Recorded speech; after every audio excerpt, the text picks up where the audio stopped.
So good afternoon, everybody, and thanks a lot, Daniel, for the nice invitation. It's a great pleasure for me to be here and discover your new laboratory. So I'm basically a neurologist, and during my studies in medicine, I was interested and I did some research in functional neuroimaging. So at the end of my training in neurology, the hospital bought the M-EEG, and they proposed me to participate in the M-EEG activities, which I accepted. So I left clinical work actually as a doctor to enter in the M-EEG field. So the Belgian M-EEG project started in 2005, and the M-EEG system was installed at our hospital in 2007. It took 2 years because Belgium is a very complicated country on a political point of view, and there have been some fighting about how this project should be built. And it ended up with a pluri-university research project that involves 3 universities in Belgium. And as you can see, these 3 universities are each in a different region of Belgium, which was part of the political aspect of the project for the Belgian government. So we started completely from scratch. We had no prior experience with MEG or magnetic source imaging or electrical source imaging. At that time, there were no guidelines at all about how MEG should be used in the clinical applications. It was interesting because it was the early days of the International Society for the Advancement of Clinical Magnetoencephalography. It was really the time where people who were doing clinical activities with MEG were interested to share their experience together. And it was the first clinical site where MEG using MagShield, so the lightweight magnetic shielded room, was installed, and it has been part of the early research studies that we have done, because at that time we were, and people were not sure if this shielding system would allow a sufficient signal-to-noise ratio to record epileptic activity and stuff like that. So for clinical applications, the way we decided to work was to start with research, because as I introduced you, we wanted to validate the methods that will be used for clinical applications, and we wanted to be more confident about how we can use MEG and how much we can trust MEG, and which are the situations where we can really trust or not MEG. And this was done at the beginning for epilepsy and functional mapping, and now we are entering the world of resting state functional connectivity. And progressively, the work we have done with epilepsy and functional mapping has been transferred to clinical routine, and we are now quite confident about what we are doing with patients, at least for these 2 clinical applications. So this talk will be divided in 3 parts. The first part will be dedicated to epilepsy. The second one, which will be very short because Mathieu probably covered most of what we have done yesterday about functional mapping. And the last part of the talk will be about resting state functional connectivity. So as I told you, we were the first hospital to get a MagShield system, which is this new lightweight magnetic shielded concept developed by Elekta, just to have to decrease the price of the magnetic shielded room, and to have a magnetic shielded room which is easier to install in an hospital environment, where you don't need to buy a completely new building if you buy a traditional magnetic shielded room. So the difference is that you only have 1 layer of mu-metal and aluminum in sandwich. You have this active feedback compensation system buried in the wall, the roof, and the top of the magnetic shielded room. And you have some reference sensors that are driving this active feedback compensation system. It was the early days also of max filter, and it was not clear what was the effect of this algorithm on the MEG signal, at least for clinical application, and the impact on epileptic activity and stuff like that. And just to show you some of the work we did at the very beginning. So this is an empty room measurement. In red, you have the door open with the active feedback compensation system switch off, and no max filtering. In blue, this is the same, but when we close the door of the magnetic shielded room. In green, this is where we switch on the active feedback compensation system, and in black, it's the system after max filtering. So you see the very dramatic decrease of noise for an empty room measurement. So we started by few studies in epileptic patients where we try to assess if we can indeed detect epileptic activity without any problem with this magnetic shielded room. This was one of the first studies with 10 patients. We selected the patients based on these criteria. Mainly, they had frequent interictal epileptic abnormalities on previous EEG, and also the epileptogenic zone, the presumed location of the epileptogenic zone, was well defined based on the classical presurgical evaluation. And in these 10 patients, we found in every patient some interictal epileptic discharge with MEG that was localized in a brain area that fit with our estimation of the location of the epileptogenic zone, so we were quite happy. And it was one of the first report of recordings performed in epileptic patients with this magnetic shielding system. We did the same, but in patients with temporal lobe epileptic activity only. So we found interictal spikes in 70% of the patients. And interestingly, in 6 patients, we found that when you fitted the dipole at the very beginning of the interictal epileptic discharge, the dipole directly goes to the hippocampus. And when you fit it at the maximum of the spike, it goes to the anterior part of the temporal lobe. And if you are aware of the literature, the MEG literature in patients with temporal lobe epilepsy, you mainly see these kind of spikes, anterior temporal lobe spikes in those patients, and they were considered to be originating initially from the mesial part of the temporal lobe. So this was a nice finding that we did, that the onset was in the mesial part of the temporal lobe and the propagation was to the lateral part of the temporal lobe. So this confirmed that this shielding system was adequate to record interictal epileptic discharge in extratemporal lobe and temporal lobe epilepsy.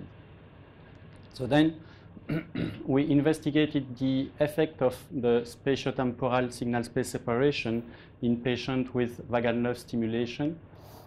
We first published this case report, which was a letter to the editor, to an article published in Journal of Neurosurgery, where they describe actually a surgical method to remove the vagal nerve stimulator, to do the MEG, and then to put back the vagal nerve stimulator after the MEG. We just said, okay, now that we have this method, it's not needed anymore. You can do that with the vagal nerve stimulator in place. As you know, probably the vagal nerve stimulator is a big device that, not big, but it's quite, it's located here, and it moves with breathing, and it induces high amplitude artifacts while the patients are in the MEG with breathing. And as you can see, it completely obscures the brain signals that are recorded with MEG. So with TSSS, you are able to recover the signals and easily find the spikes, at least in that patient, and they are nicely clustered to one region that was confirmed with invasive monitoring, and the area was exactly the same as the one here. We then performed a study in 10 patients, and in 2 patients, the MEG had a dramatic bring dramatic information to those patients, like in this particular patient who had several presurgical evaluations, and every evaluation failed to find any a priori hypothesis about the presumed location of the epileptogenic zone.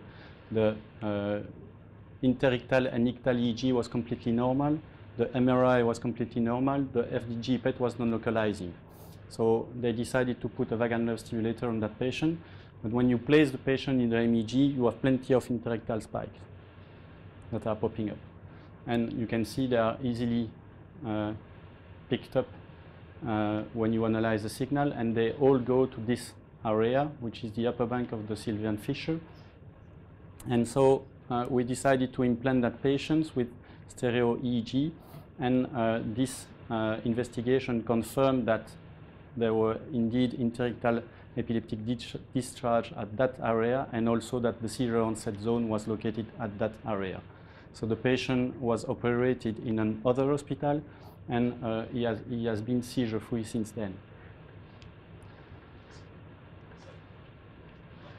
Not in this study, but how much of our epilepsy patients like with imaging negative and EEG negative? MEG, like it's more positive and it's more diagnostic to a single focus. Say again? Like with all the investigation, presurgical level is negative, and then with MEG it's positive in epilepsy patients. And how much of the patients, I mean, you found out like it says only single focus or it's like a dual pathology or multiple focus. And we don't usually find like this kind of a clustering. So if you remove like the variable orientation spikes, or like if there is a super clusters, did you eliminated it and you just took only the cluster which is more significant according to you? Okay, can we discuss that after, when I will present some cases? It will be easier. So this study actually demonstrates that it's interesting to do MEG in patients with implanted VNS if they did not have MEG in the past, because it can change the management of this patient quite dramatically.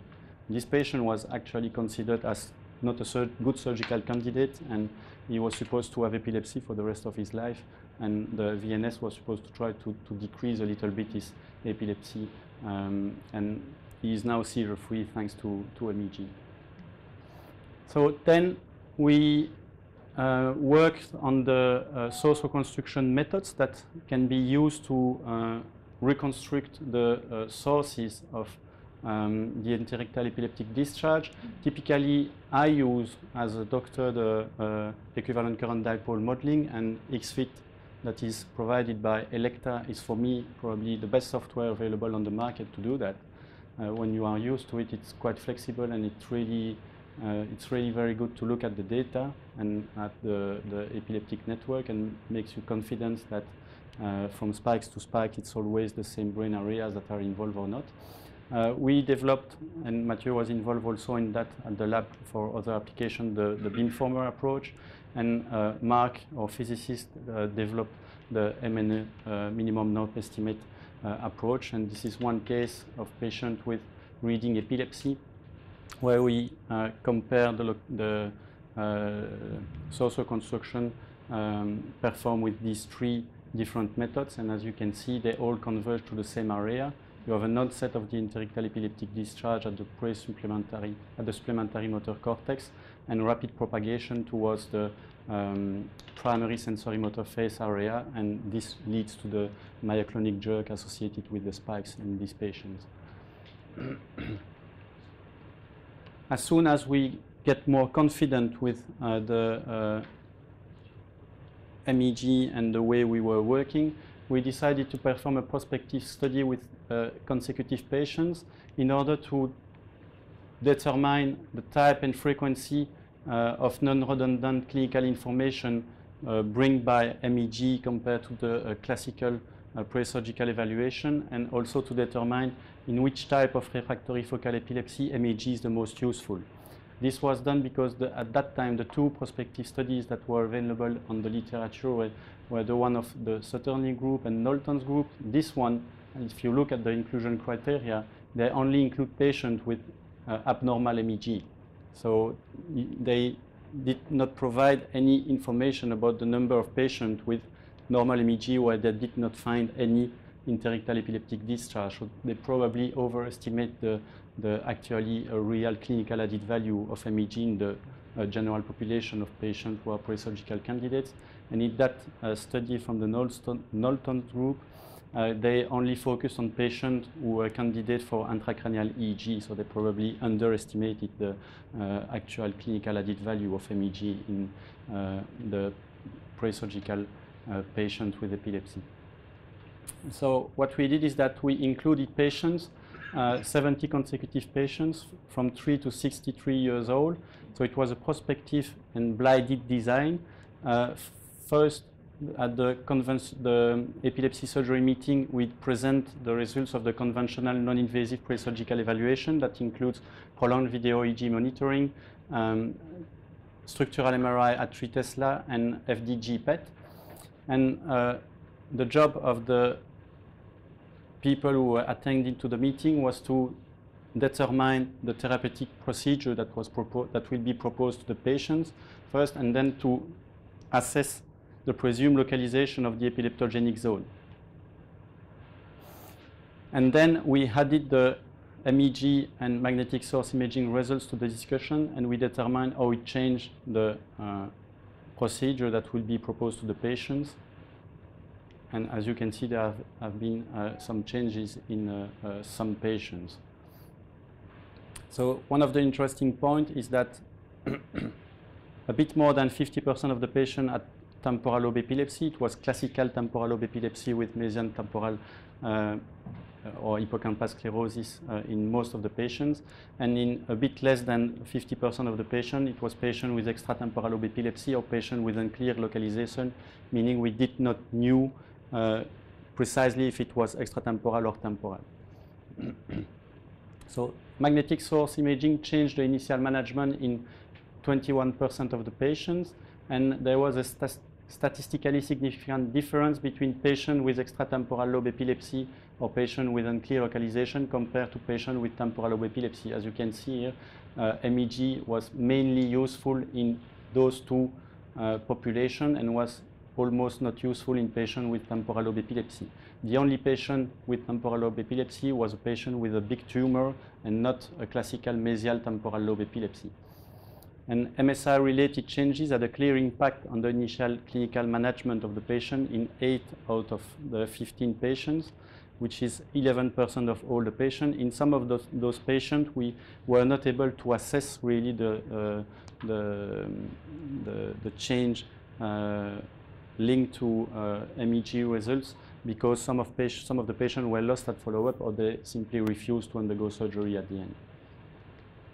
So the MSI changes in the surgical management consisted in 4 patients in a reorientation of excluded patients to intracranial EEG or surgery, a change in the initial intracranial EEG implantation plan in 5 patients, or additional neuroimaging investigation just because MEG suggested that the story was a bit more complicated than expected and that we needed additional non-invasive investigation just to have more information, or we needed to assess the anatomical location between the presumed epileptogenic zone and eloquent cortices. So this slide is supposed to summarize what I think is the main interest of MEG in epilepsy. It's part of the discussion of that paper.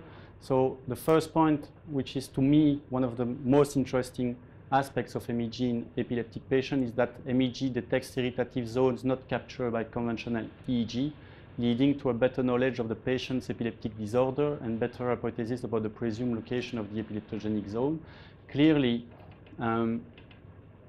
if you only use EEG, you just have one aspect of the patient's epilepsy disorder, and you need MEG to have a complete overview of the patient's epileptic disorder.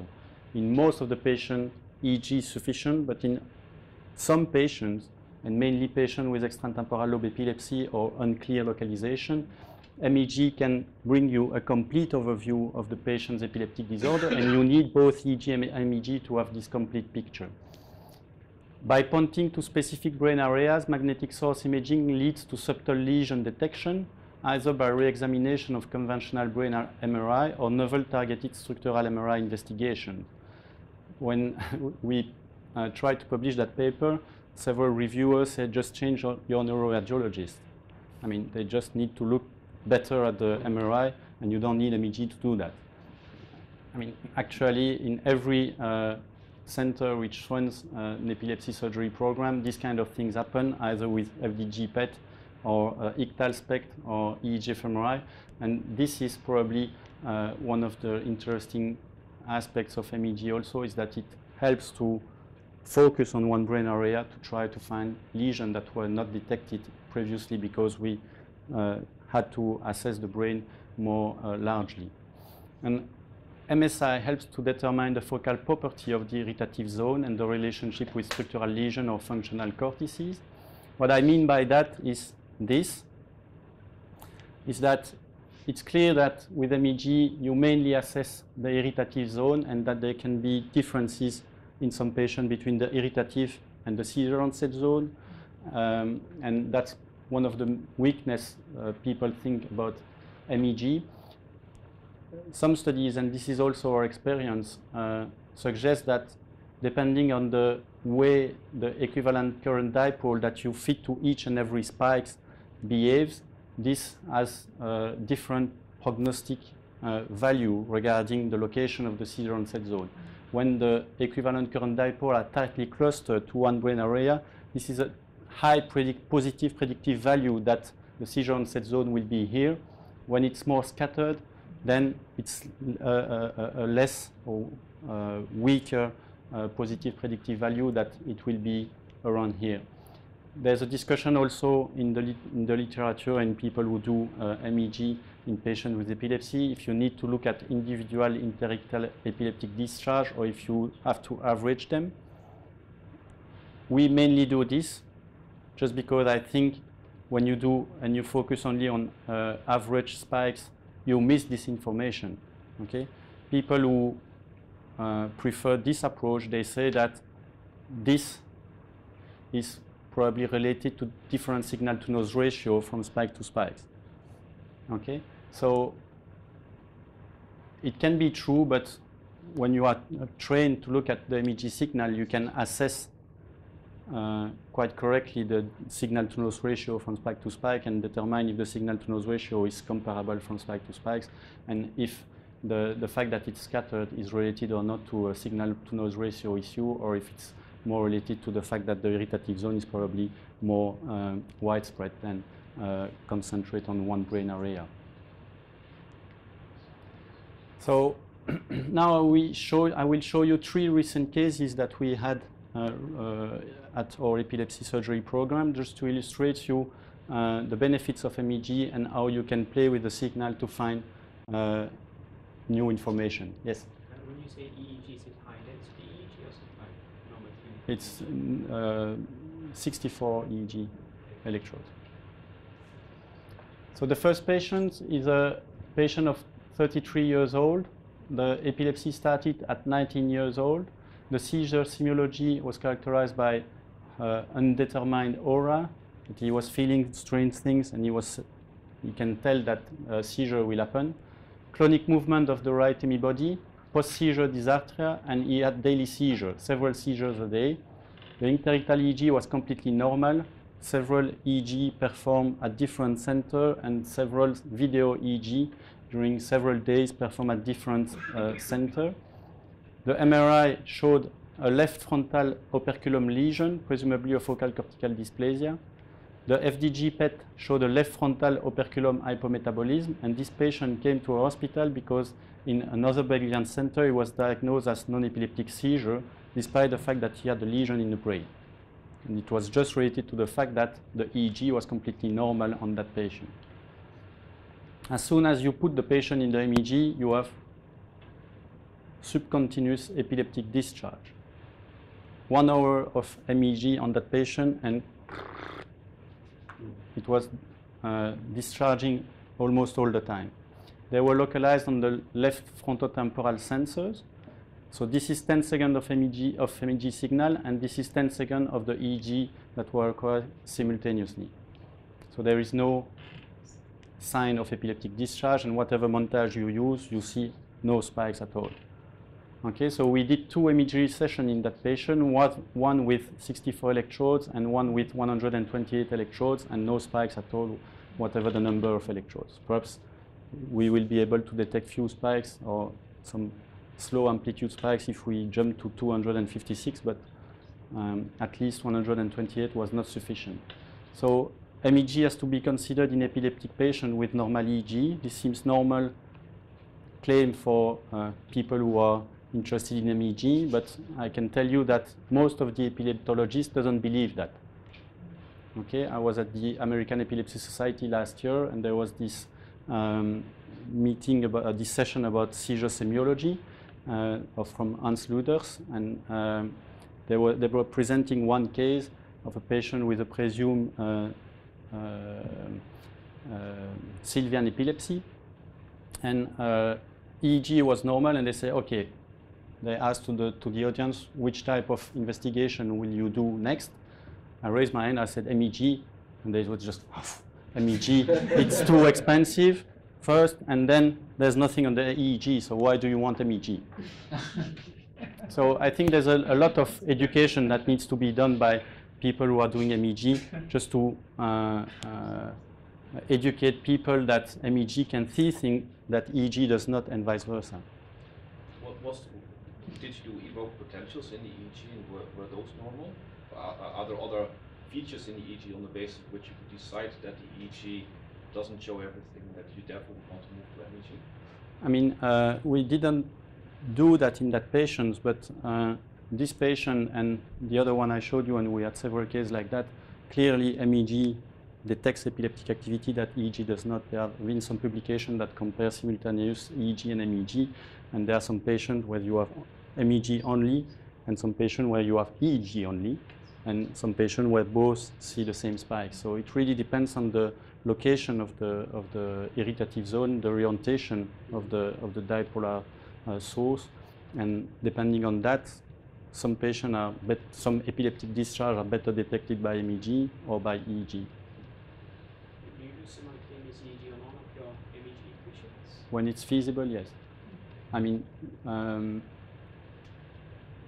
when the patients, mainly the children, are sedated, we don't put EEG, just because when we at the beginning we wanted to do both, but we had several failure of the sedation because we placed the EEG and then it's complicated the HPI measurement, the polymus and stuff like that. So we decided to remove the EEG and focus on MEG because that's what we want to have. In children? In children. So you normally sedate the children to be able to... If they are not collaborant enough to stay 1 hour in the MEG, we do, yes. And we had a few patients where the head size was too big to fit in the MEG with the EEG. So that's another practical limitation. You said that the reason why you can find an MEG and not an EEG is the orientation of the dipole. So is that the only reason? I mean, well, maybe you want to talk about this later, but there are some papers that compare the signal-to-noise ratio that you can get with MEG and EEG. There's the Golden Halls paper in human brain mapping, where I did not show the picture, but they compare the sensitivity of MEG and EEG throughout the neocortex, and depending on the size of the source. And when you have very focal sources, MEG is better than EEG in most of the neocortex, but as soon as the size is increasing, EEG seems to be better than MEG. Every patient, did you how was the procedure before MEG? Like you taper the drug and you sleep deprived and then you perform MEG? So we asked the patient to go to bed later than usual and to wake up earlier than usual. But most of the patients fell asleep in the MEG. Drug tapering? Say again? Drug tapering, anti-epileptic drug tapering? No. No tapering? No. And whether EEG was simultaneously recorded along with that MEG for this patient? Yes? The patient which you showed, the EEG was simultaneously recorded? This is the simultaneous EEG. This is simultaneous. Yes. So these are the same 10 seconds from MEG and the EEG. Were you able to find any traces of the spikes in the EEG after you identified them in the I mean, there's some people played with those kind of patients and, for example, average of those spikes on the MEG and the EEG signal, and sometimes you can see, after averaging, a kind of spikes popping up on the EEG, but with smaller amplitude. Yeah. And here we perform with the 128 EEG kind of double-blind, blinded reading of the EEG. So I gave the EEG to some of our epileptologists, and I said, okay, just tell me if you see something. when you don't know that where the epileptic activity is and at what time, it's almost impossible to very confidently say that there are some spikes at that time. And when you compare sometimes, depending on the montage you use, you can see, okay, perhaps there's something here, but you would never, as a clinician, say that there's something abnormal there confidently, I would say. So, as you can see, the sources of these interictal epileptic discharge nicely clustered around the lesion. And again, it's about the upper bank of the Sylvian fissure. So the banks of the Sylvian fissure are very well captured. Activity from these brain areas are very well captured by MEG and less captured by EEG. So if you have patients with Sylvian epilepsy or presume Sylvian epilepsy, MEG is really good in those kind of patients. So as the patient had several seizures a day, we did our best to capture some seizure with MEG. So we don't do that classically. We only do that in patients who have lots of seizures per day. So in Helsinki with Ritva Pato, she is probably the only one in the world who tried to have ictal MEG in almost all of our patients, but it can take several days of recordings. It's not possible at our hospital, just because the direction would not accept to pay people just for one patient, and we don't have reimbursement. So during these two seizures, we were able to find an increase in the gamma band power 2 to 3 seconds before the clinical seizure onset over the left frontotemporal MEG sensor, as you can see here. And the sources were located at the same place as the interictal epileptic discharge in this patient. So based on this finding, we perform a magnetic source imaging guided stereo EEG, and this investigation confirmed that the irritative and the seizure onset zone were located at that place. So we perform a focal resection. The patient had no neurological deficit and is seizure-free since 7 months. And this is the post-op CT scan. We did not perform an MRI just because the patient paid everything by himself. What method do you use to localize the seizure onset?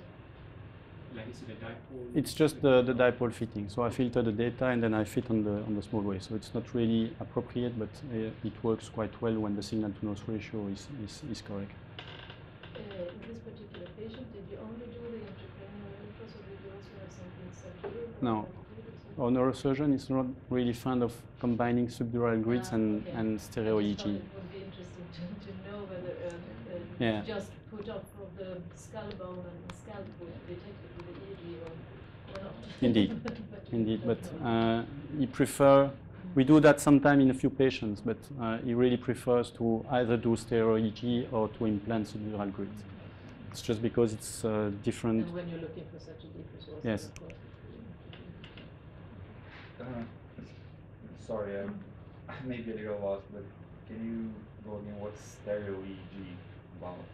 Stereo EEG is just you use, instead of using a big grid that you place on the cortex, okay, you just use some big needles with some electrode plots that you can see here.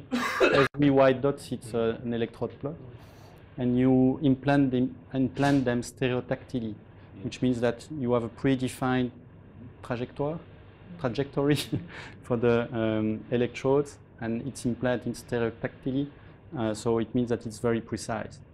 So you just do a small hole in the skull. You place a screw, and then you implant your electrodes. The interesting aspect is that you don't need to open the whole brain, so it's less invasive in a way, and you can have access to deep brain areas, and it's easier to cover both hemispheres, and you can put as many electrodes as you want, and at least as your amplifier allows you to put. Okay? How did you find, like, in the seizure onset, like, how did you choose these to fit the dipole model at the seizure onset? Like, because if you choose even a millisecond later or millisecond prior, like, your dipole location orientation changes very obvious. Like, it doesn't even look at it the same millisecond. So how did you choose the? So basically, yeah, even you can see that waveform like. You can see that there is a small increase in the power of the in the gamma band. But as we see in EEG, we don't have like a clear-cut beta build-up or like some kind of a beta build-up is there. We can't see in MEG. It's just like a background activity, but based on what interpretation, like you just picked up that is an answer. Because even if you take just the next millisecond, your dipole location changes somewhere. Yeah. Like front or back or orientation changes. So What was your? So first I filter the data. So it's true that if I use the typical filter that I use to look at the MEG data in epileptic patient, I don't see this. So as I had the impression when I look at the signal that there was a kind of increased noise, at that moment, I filter the signal in different frequency bands just to see if there is some focal increase in the region of interest. And when I filtered in that frequency band, I had the impression that there was a kind of increase in power a few seconds before the seizure onset on a clinical point of view. Then I select a few milliseconds of that signal, and I fit dipoles at every moment, okay? And they go at the same area as the irritative zone. And if you do that here, you don't have such focal aspect.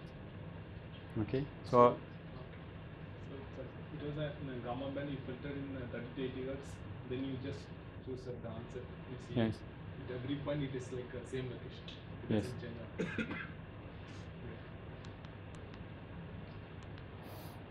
So this is another patient, 19 years old, an onset at 16 years old.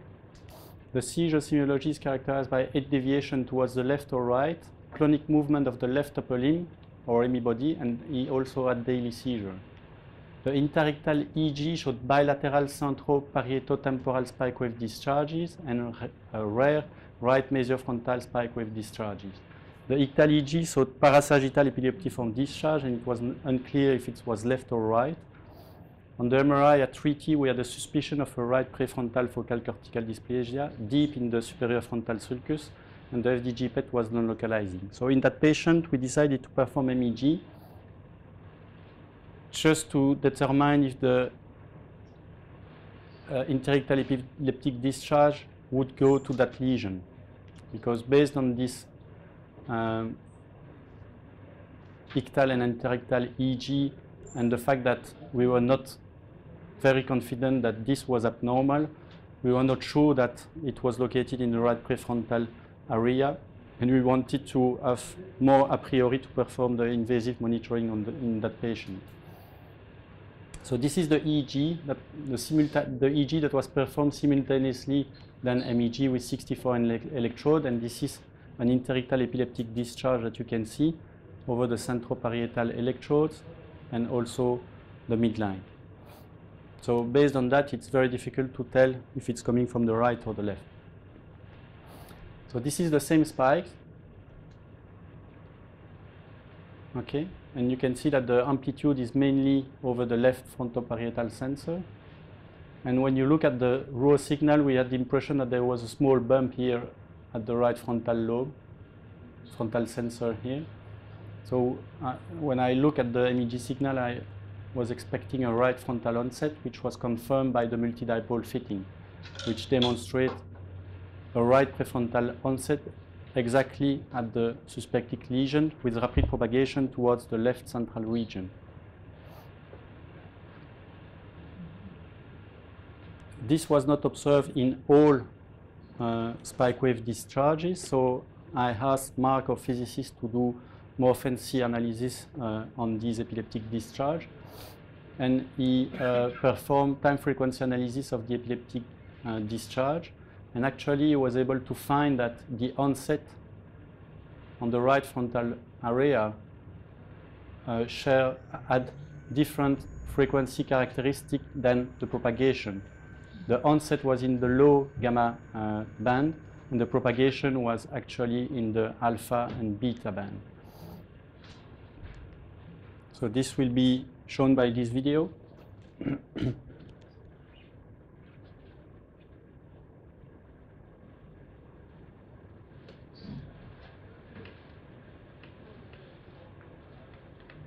So on the top, you have the signal, reconstruction of the signal, which is with a low pass filter at 25 Hertz. And here it's a bandpass between 25 and 80 Hertz.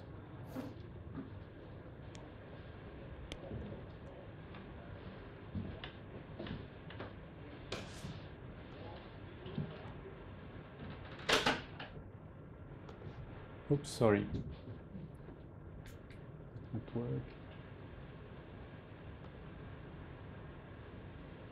Yeah, a little bit up. Yeah.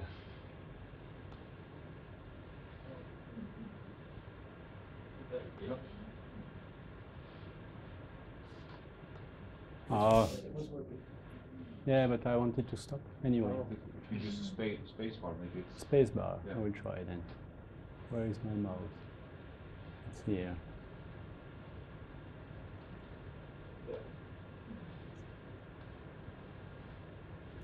No, it doesn't work. So I will do the video several times. Or try peeing from house.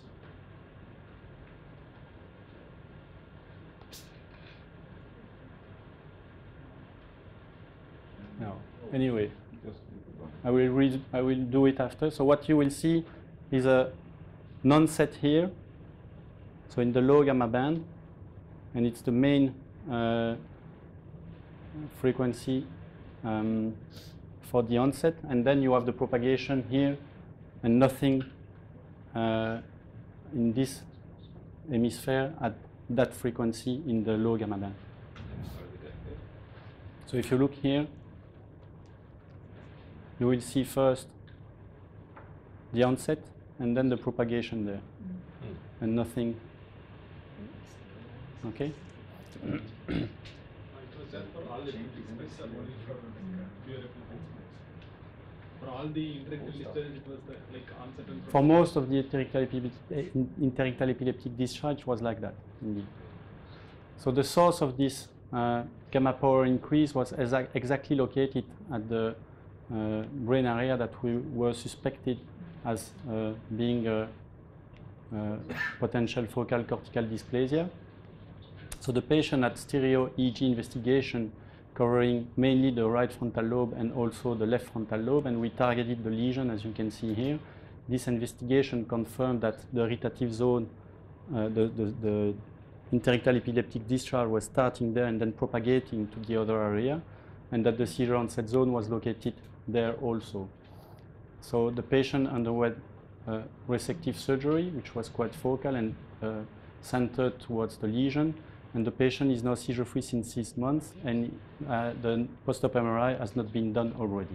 So I just showed you the neuronavigation planning.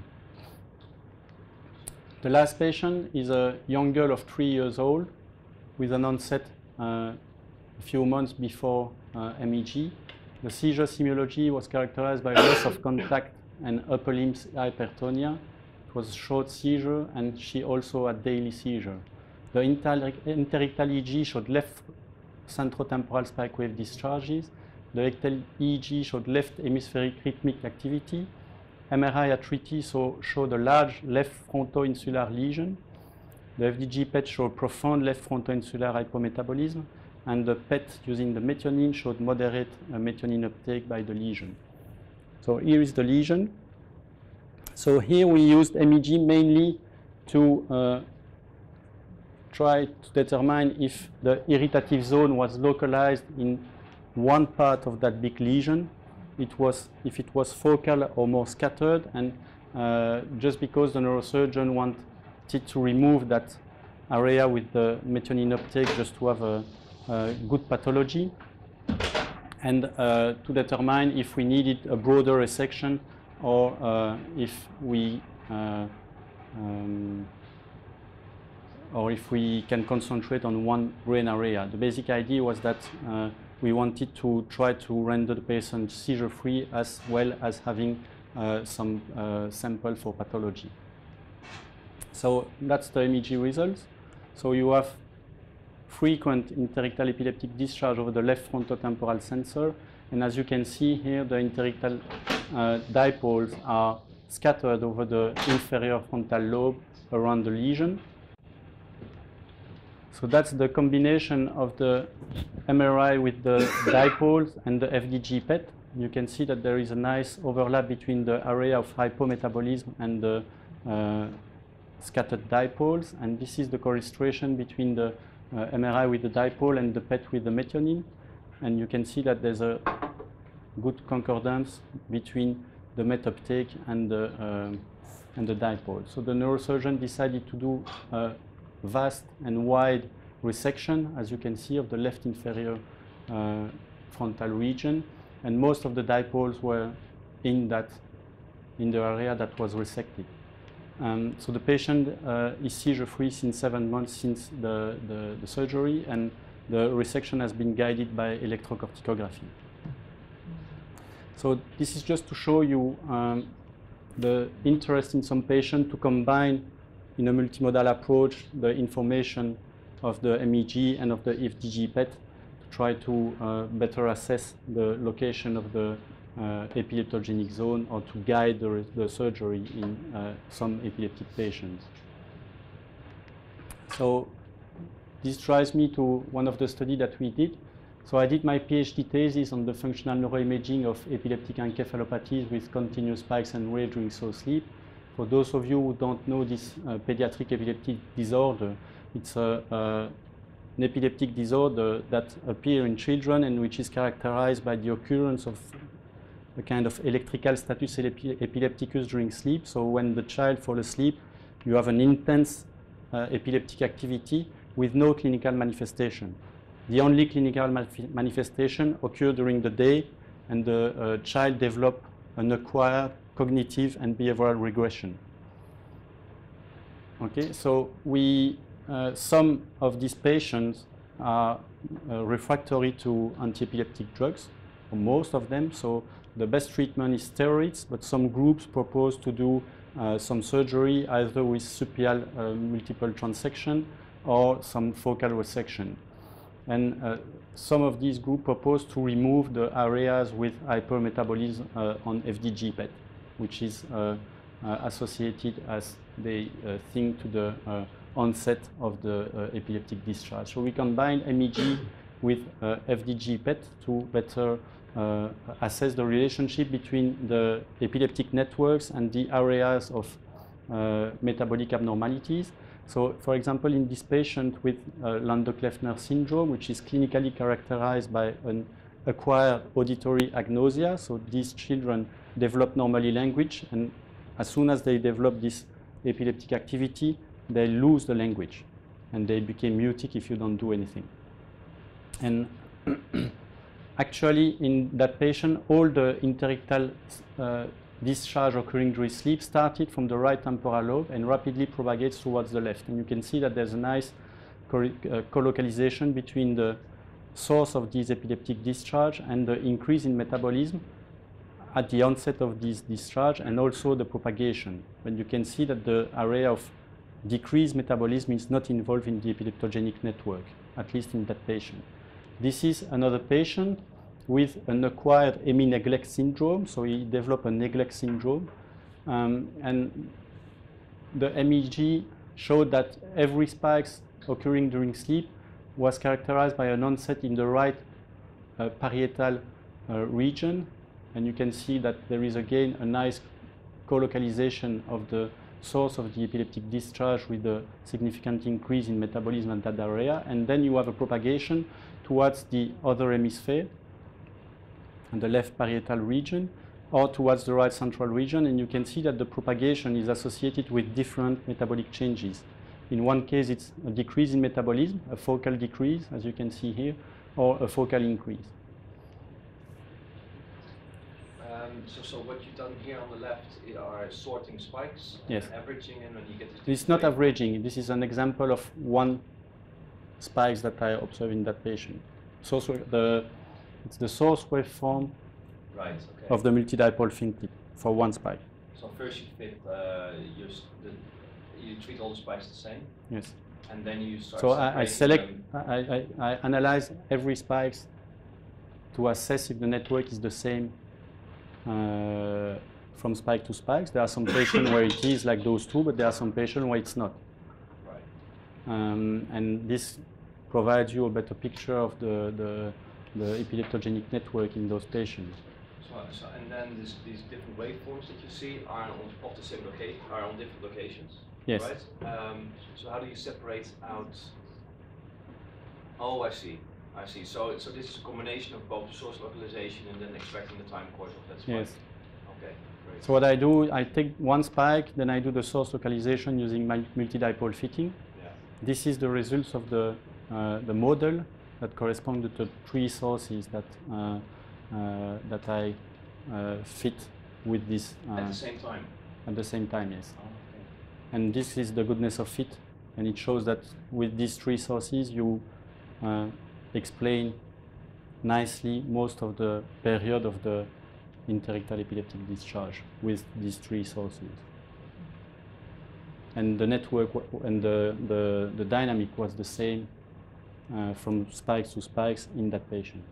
And the clinical disorder does not kind of give you a hint that it might be a network rather than a focal source? Or? So part of my work when as a PhD student was to try to answer if there was a link between the epileptic activity that we see during the night and the behavioral and cognitive regression that we observe during the day using functional neuroimaging, because at that time some epileptologists considered that what was occurring during the night was an epiphenomenon compared to the clinical regression, and there was no link. Okay? For example, in some patients, the main source of the epileptic activity did not fit with the main clinical symptom. For example, you could have some a patient with a frontal syndrome, a clear frontal syndrome, but central or parietal source. And like in this patient, you can have an epileptic onset in this area, but decreased metabolism in the frontal region. And in some of these patients, the clinical regression is dominated by an ADHD syndrome, and so this is also clinically relevant. But it's not part of the epileptogenic network as such, and so perhaps it's a kind of the hypothesis that it's a remote inhibition of this area by the epileptic zone. I'm sure, yeah.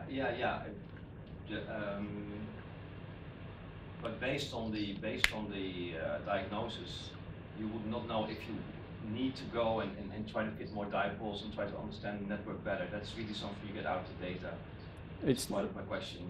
Or are these degenerative disorders typically associated with, as you say, like sort of distant effects, but a source on another location? It's not based on the clinical information that I end up with these type of models when I try to find the epileptogenic network with the XFIT or the software.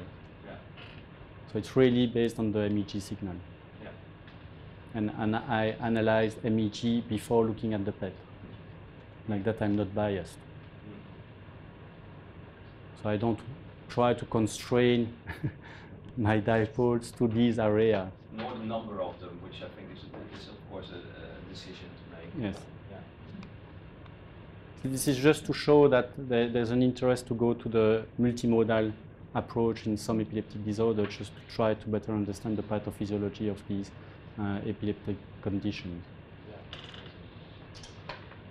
What do you see the activity in the MRI slides in the lower levels? This? This? Yeah. And what do you want to know? Oh, it's a PET, the PET activity, or it's in the distributed modeling of? So this is actually a statistical analysis of the FDG PET, a statistical analysis of the FDG PET data. So we compare the FDG PET data of the patient with a control group using SPM to find the statistically significant changes in metabolism. So this is the area where the increase in metabolism is significant. This is the area where the decrease in metabolism is significant and a significant increase. It's just to complement the visual analysis of the FDG PET. And you said you have used multi-dipole modeling for this fitting the epileptic specs. And how did you give the prior information? Because it's an epileptic encephalopathy and you're going to right hemisphere, left hemisphere, frontal, posterior. And how did you give a prior where should be the dipoles? I don't have any a priori hypothesis, so I just look at the signal and I try to fit dipoles and try to find the best model that explains the MEG signal. Number of dipoles. So you have, it's difficult to explain that now, but you have some tricks that you can use in XFIT to help you to determine how many dipoles you need and if your model is adding dipole explain noise or not. So it's a kind of experience that you get when you play with XFIT and that you know all the tricks that this software allows you to have access to.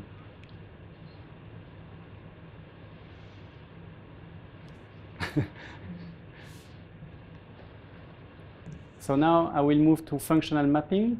So as I told you, probably Mathieu covered most of the thing I wanted to tell you yesterday. So this chapter is quite focused, mainly on the theoretical aspects of that. So when you have patients with brain lesion like that, you want to assess the anatomical relationship between the lesion and the eloquent cortex. So you first can rely on anatomical landmark, but as you know, there are some risk of inter-individual variability, some anatomical displacement associated with the lesion, and some plasticity of functional reorganization that can be associated with the lesion. That's why a clinical neuroscientist used functional cerebral imaging technique to assess this relationship between the lesion and the eloquent cortex, and the method that is most widely used is the fMRI. But as you know, the fMRI is an provides you indirect information about the neuronal activity because it relies on the neurovascular coupling, and it can be associated with false positive or negative results in patients with brain disorder. You don't have this limitation with the MEG signals, which provides you direct information about the neuronal activity. So this study has demonstrated that MEG in patients with brain lesion close to the central sulcus is superior than fMRI to localize the central sulcus because of the low temporal resolution of fMRI, which render difficult to differentiate the brain areas that are involved in the motor aspects or in the sensory aspects, and because of the neurovascular coupling issue.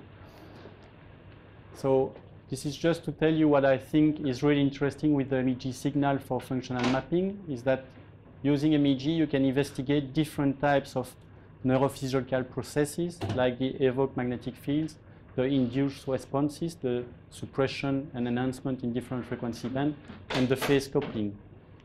And this three signal processing approach can investigate, as I told you, different aspects of neurophysiological processes that can be altered differently by brain diseases.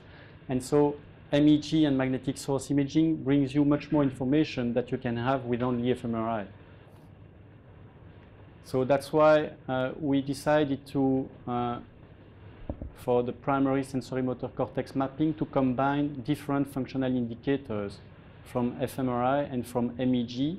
As you can see, we use 5 to 6 different functional indicators from MEG, like the electrical median nerve stimulation, the corticomuscular coherence, the corticokinematic coherence that Mathieu told you about yesterday, I'm pretty sure, and the event-related desynchronization. The basic idea is to try to determine if all these functional indicators go to the same area or if they are widespread. If you only have fMRI and that fMRI provides you a strange location, you cannot assess if fMRI is true or not.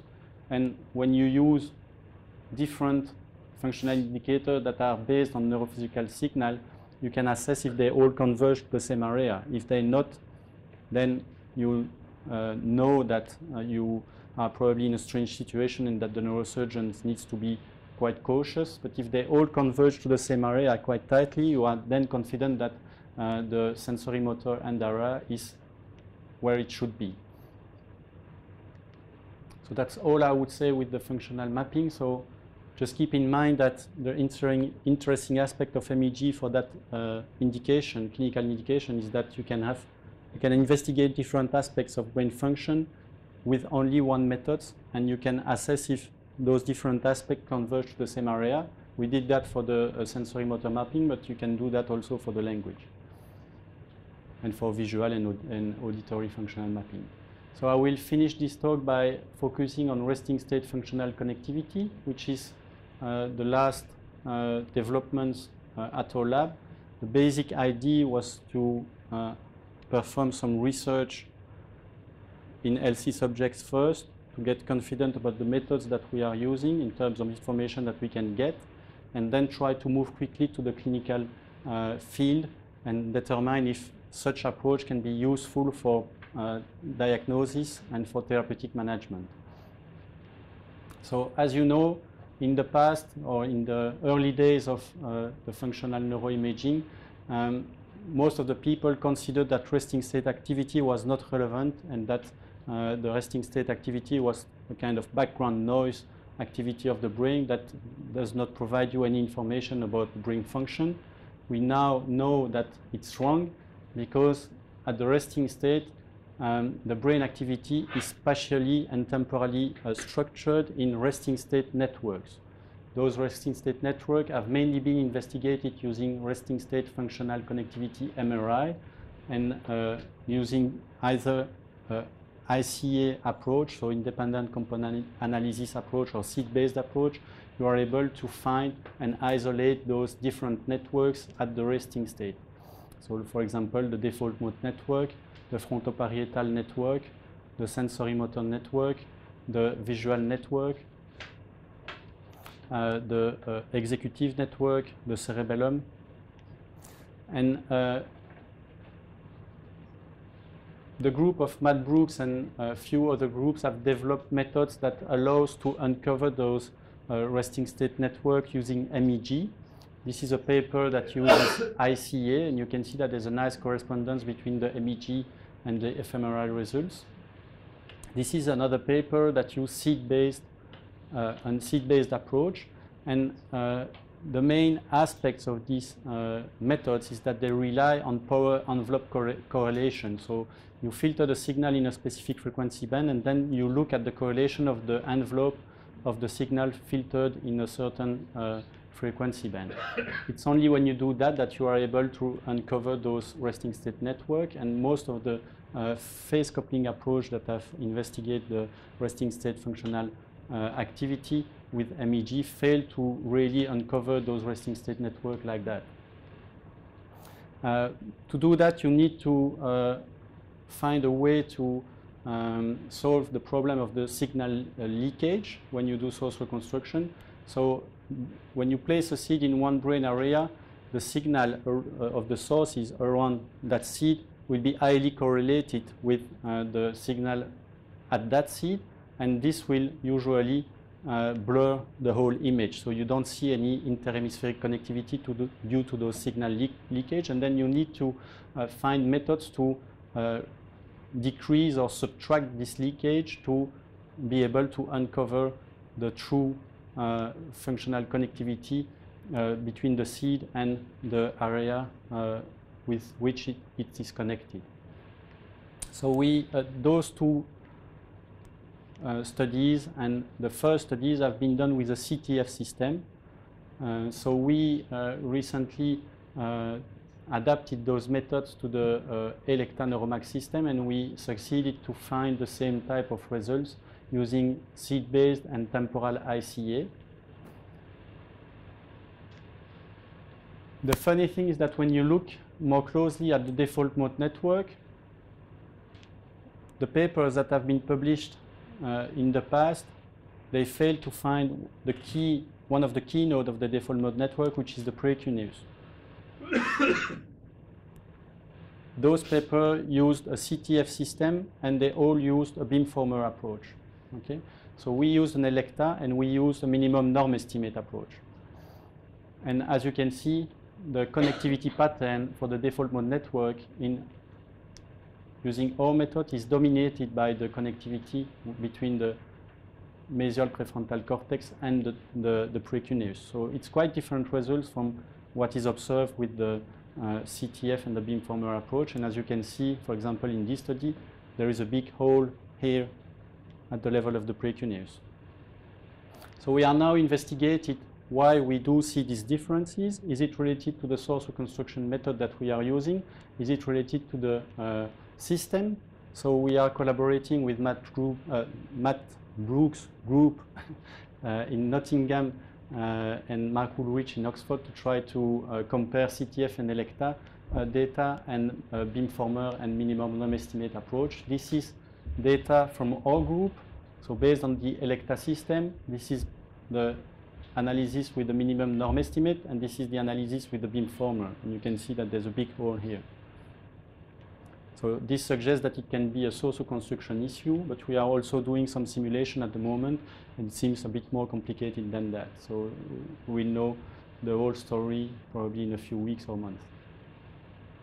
Why I'm interested in the precuneus, it's mainly because of the potential application of these resting state functional connectivity methods in dementia and mainly in Alzheimer's disease.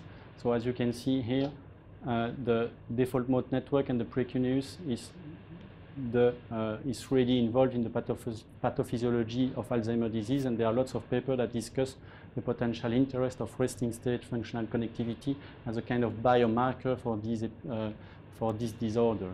So it would be nice because in Alzheimer's disease you have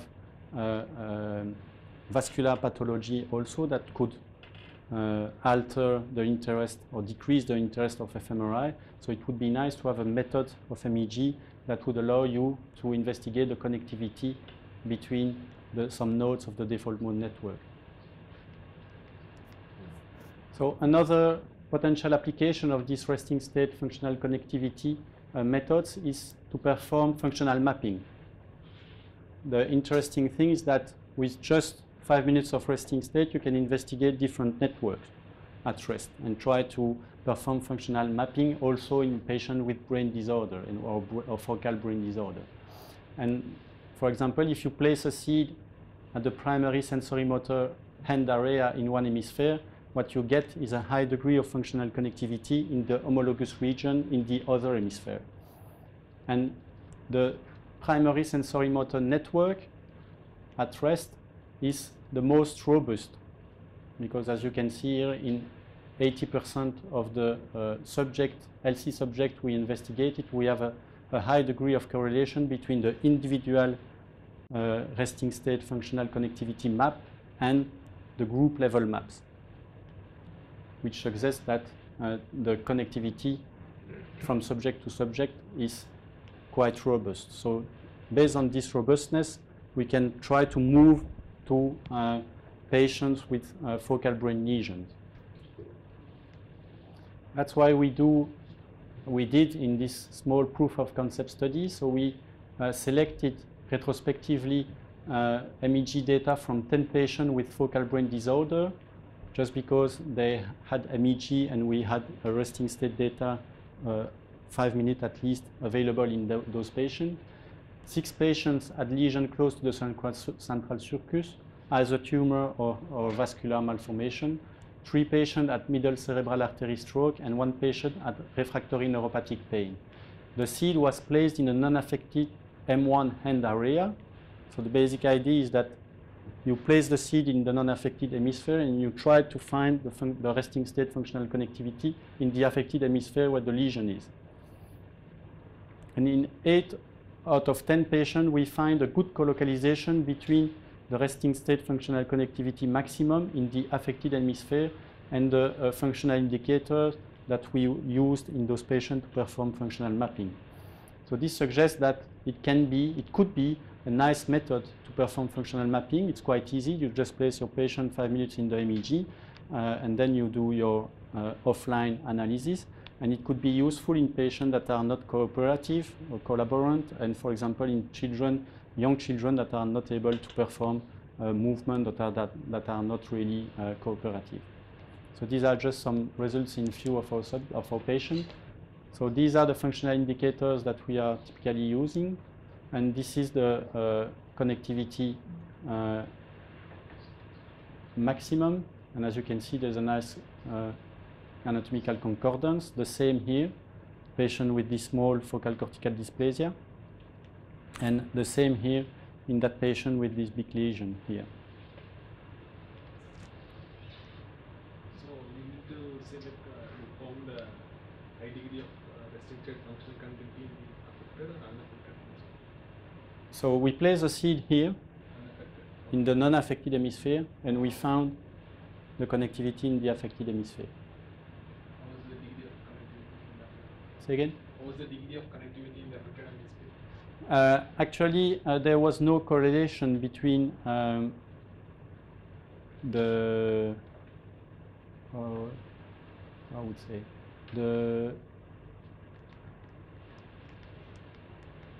what we showed in healthy subject is that to have a good spatial connectivity, functional connectivity on a good map or a good interhemispheric connectivity, you need to have a high degree of correlation. You don't have those maps when the degree of correlation is low. Okay, so you need to have a sufficient amount of correlation to be able to isolate those two, the connectivity between the two SM1 area. Okay, so in the two patients where it failed, the correlation level was too low and close to the background noise. Okay, in the other patient, it was a connectivity that was similar to what we observed in the healthy subjects. Does that answer to your question? We can talk after together if you want. So I will finish this talk by a few conclusions. So as I tried to show you, MEG is particularly relevant in non-temporal epilepsies. And at our center, we now only included patients with extratemporal lobe epilepsy or patients where the presumed location of the epileptogenic zone is unclear, just because the added value of MEG in patients with mesial temporal lobe epilepsy is just too low. To my view, MEG should be considered in the presurgical evaluation of patients with negative EEG and a high suspicion of epilepsy, patients with negative MRI, and patients with discordant clinical finding. MEG should be considered for non-invasive functional mapping, and particularly in patients with atypical fMRI findings. So what we do, so we don't have any reimbursement for MEG and clinical application in Belgium.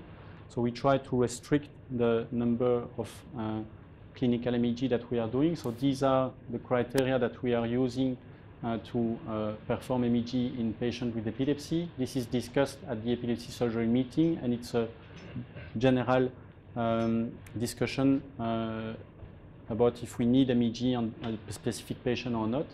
Here it's mainly where fMRI is not convincing that the neurosurgeon asks for MEG. The main interest of MEG for functional mapping is that it can provide you multiple functional indicators that will investigate different neurophysiological phenomena that can be altered differently by the disease, like the evoked responses, the induced responses, and the phase coupling. And to my point of view, the future and most interesting clinical applications of MEG will probably emerge from MEG resting state functional connectivity, and we will probably see in the coming years the clinical interest of those methods in the clinical field. So I thank you for your attention, and I'm happy to answer your questions.